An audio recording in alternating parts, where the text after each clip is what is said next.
President. Senator from Wisconsin. Mr. President, I come to the floor today to speak to the same topic that my distinguished colleague from South Dakota was talking about.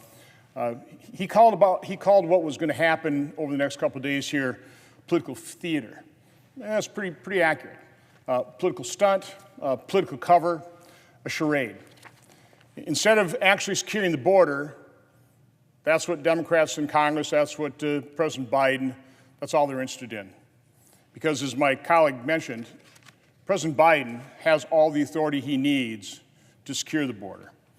But I want to spend a little bit of time here talking about the bipartisan bill that has been reintroduced, that we'll be voting on again on Thursday, although it failed very quickly because it literally was worse than doing nothing. But I think that the first point to be made is, so the American public understands, when President Biden and Democrats in Congress talk about securing the border, they're not talking about securing the border the way most Americans think about it, like actually securing the border.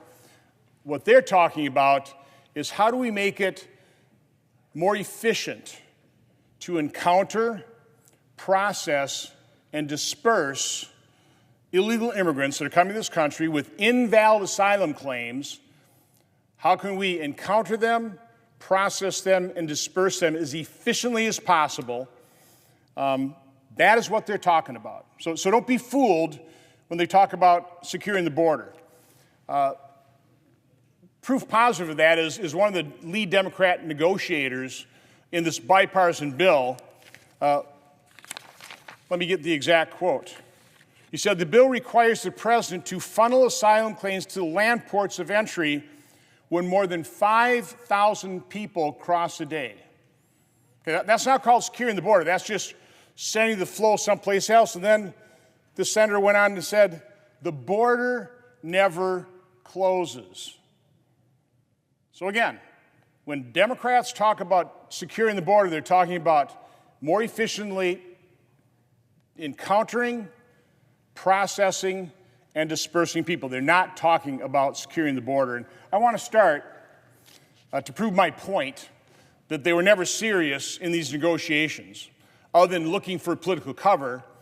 This quote that the majority leader gave to Politico a day or two after that border bill failed. The majority leader said, quote, "We were playing chess, they were playing checkers, and we ended up with the Ukraine bill," Schumer said. He went on to say, "We also end up in much better shape on the border than we were 3 months ago." I'll come back to this, but let me make the points now. If you were really negotiating in good faith, if those negotiations failed, would you literally rub your negotiating partner's nose in the failure by claiming that we're playing chess, those knuckleheads were playing checkers, and we got exactly what we wanted? I would argue that is not the sign of a good faith negotiation. And then if you were really interested in securing the border, you would never make that statement. We ended up in better shape on the border than we were 3 months ago. Better shape on the border would have been actually past enhanced authority for the president to actually secure the border. The majority leader thinks he's in better shape on the border because he got the political cover he sought, which was his only goal in those negotiations. But let me spend just a little bit of time describing why that bill was far worse, and I mean far worse, than doing nothing. This is the border chart I've been producing since I became chairman of Homeland Security in 2015. It shows monthly totals of encounters on the southwest borders. And you can see back here in 2014, I've recreated that right here. You can see that President Obama, when he hit 2,000 people a day, declared that a humanitarian crisis, and President Obama was correct. It was a humanitarian crisis. Now, the solution back then was we started detaining people. We started clamping down. We built a new detention facility. And President Obama actually had success in reducing the flow until a court reinterpreted the Flores settlement agreement and said that that applied to not only unaccompanied children, forcing their release within 20 days, it also applied to children accompanied by their parents. That was the one court decision that did weaken a presidential authority. But the fact of the matter is, even with that weakened presidential authority, because of DACA, which sparked all this, and President Trump faced his border crisis, almost 5,000 people a day in 1 month, he used the presidential authority that the Supreme Court in 2018 decision talking about the Immigration Nationalization Act said that current law exudes deference to the president in every clause. It entrusts to the president decisions whether and when to suspend entry, whose entry to suspend, for how long and on what conditions. It thus vests the president with ample power to impose entry restrictions in addition to those elsewhere enumerated in the Immigration Nationality Act. So obviously, President Trump was able to use existing authority. He closed the border in 12 months. 12 months. Not through any help by Congress passing a law, by using that authority that the Supreme Court said the law exudes deference to the executive. Well, when President Biden came into office, he blew the border wide open. How? He did it by using that exact same executive authority that exuded deference to the president. He used that deference. He used that authority, and he blew open the border, and we see the catastrophe that has resulted. Now, the problem with this bill is it codifies most of President Biden's open border policy. It sets thresholds at 5,000, at 4,000. And I'll talk about those in greater detail. But thresholds to do what? Supposedly to secure the border. No, it doesn't really secure the border. Again, it sends those individuals to the ports of entry to have their asylum claims adjudicated in a Rube Goldberg type situation. It spends almost $20 billion, this bill. $20 billion. Primarily, again, to accomplish the Democrats' definition of securing the border, which is to more efficiently encounter, process, and disperse illegal migrants that do not have valid asylum claims. That's what this bill does. It builds more detention facilities. It hires a small number of Border Patrol agents, 425, but it hires over 4,000 asylum officers to, again, adjudicate these claims. And they use a new standard now. It goes from a significant possibility that these claims are valid to a reasonable. I'm sorry, I don't see much distinction there. So again, these asylum officers are going to be given all kinds of discretion, and these adjudications are now going to be done by asylum officers, not by immigration judges. So I see nothing in this bill that in any way, shape, or form forces a higher standard. It's all subjective. And under this administration, the subjectiveness of that, I can pretty well guarantee you, will continue the catastrophe. It pays for more detention beds. It pays for alternates to detention, which has never worked effectively. But again, $20 billion of money we don't have. Now, when President Trump secured the border, he didn't have additional funding for that. He didn't have additional Customs and Border Patrol agents. He used his policies. He used his executive authority. Remain in Mexico. You can't come to this country and claim asylum. You have to do it from your home country or stay in Mexico to do it. That was a huge deterrent, and the flow stopped.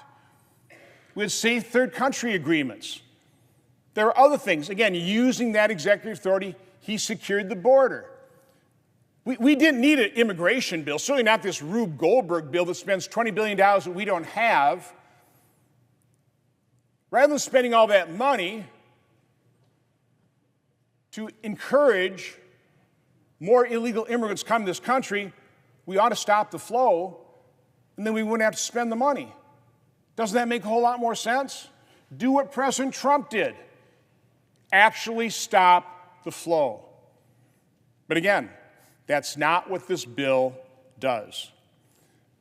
I think the worst aspect of this bill, and this is why I always talk about it's worse than doing nothing, is not the 5,000 average migrants a day, which is, I mean, that's what this would look like if we just normalized 5,000 or 4,000. You're just codifying the open border. The 5,000 threshold makes it mandatory that the president supposedly secure the border. Again, it doesn't really define that. I would argue that doesn't even secure the border. But it's the 4,000 discretionary threshold that when average migration, I think over 7 days, reaches 4,000 a day, a massive number. Now the president, it says, has discretion to stop processing asylum claims and supposedly secure the border. Well, why is that problematic? Well, again, the Supreme Court said current law exudes deference. President Trump had the authority. By Congress passing a law basically implying that the president doesn't have the authority to stop processing asylum claims, you are weakening that authority. And even worse, that discretionary authority ends after 3 years. So that bipartisan bill would actually dramatically weaken the authority of a president who's actually serious about securing the border. That's why that bill had to be defeated and must be defeated now. It's not a serious attempt. It's a bill that was negotiated in bad faith, with the Democrats supposedly playing chess, and unfortunately our side playing checkers. Now, again, it doesn't have to be this complex. Use current authority. Take a look at what President Trump. Do that. Don't spend additional money. Stop the flow. That ought to be our goal. So again, most Republicans in the Senate conference, we weren't looking for an immigration bill. We certainly weren't looking for one that weakened the president's authority. We would have been happy to strengthen the president's authority. We'd have been happy to clarify. By the way, Obama's Secretary of Homeland Security, Jay Johnson, completely disagreed with the court decision on the Flores settlement. We'd be happy to clarify that no, Flores only applies to unaccompanied children. So we have that deterrence. We could follow the law to detain people that came to this country illegally. We'd be happy to strengthen authority. What we were looking for in a border bill was to have an enforcement mechanism that would force President Biden to use the authority he has to actually secure the border based on our definition of securing the border. The way most Americans view securing the border. Stop the flow of illegal migrants that has caused a clear and present danger to this nation. I mean, I could go through the list of horribles: the drug traffickers, the human traffickers, the sex traffickers, the members of some of the most brutal gangs in Mexico, South and Central America, the military-aged men that are coming to this country. We are going to be dealing with this catastrophe for decades. For decades. The rapes, the murders, they're being committed by people in this country that shouldn't be here. This has been facilitated by this open border policy. Again, Republicans would be happy to strengthen the president's authority to actually secure the border. What we're not happy to do is engage in this charade. And let me end on this note. Again, is this the quote of someone who has entered into good faith negotiations to develop a bill to actually secure the border?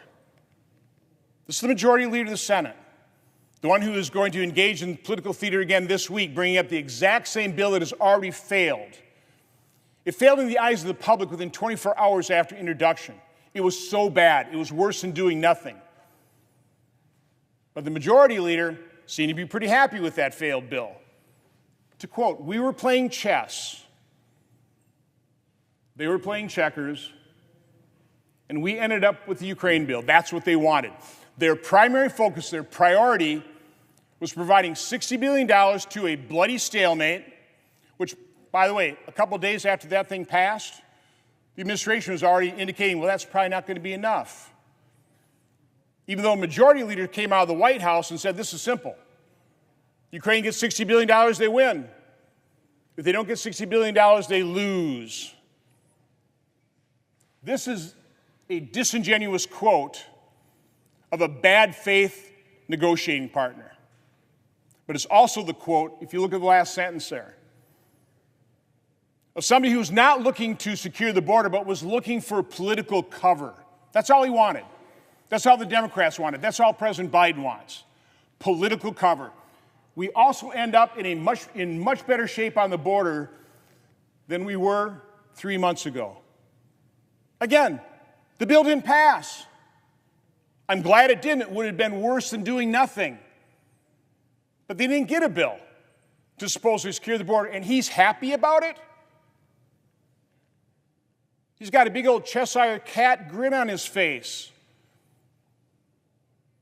We were playing chess, they were playing checkers. We got exactly what we wanted. $60 billion to secure another country's border, and we can keep our border wide open. We can allow this flood of illegal migrants coming to this country because we don't care. We want an open border. We know we caused this problem. All we want is political cover, and we got it. We're in a lot better shape. Passing nothing. Not strengthening the president's authority to close the border. Not having an enforcement mechanism to force President Biden, who wants an open border, to use the authority to secure the border. No, they got a bill that they're going to bring up again. It will fail. They're going to play political theater. They're going to use political cover. And they're just happy as a lark. They think they have political cover. I am hoping that the American public is paying attention to this charade, to this political theater, and recognize that President Biden and his colleagues in the Democrat Congress want an open border. They caused this problem, and they will do nothing to secure it. With that, Mr. President, I yield the floor.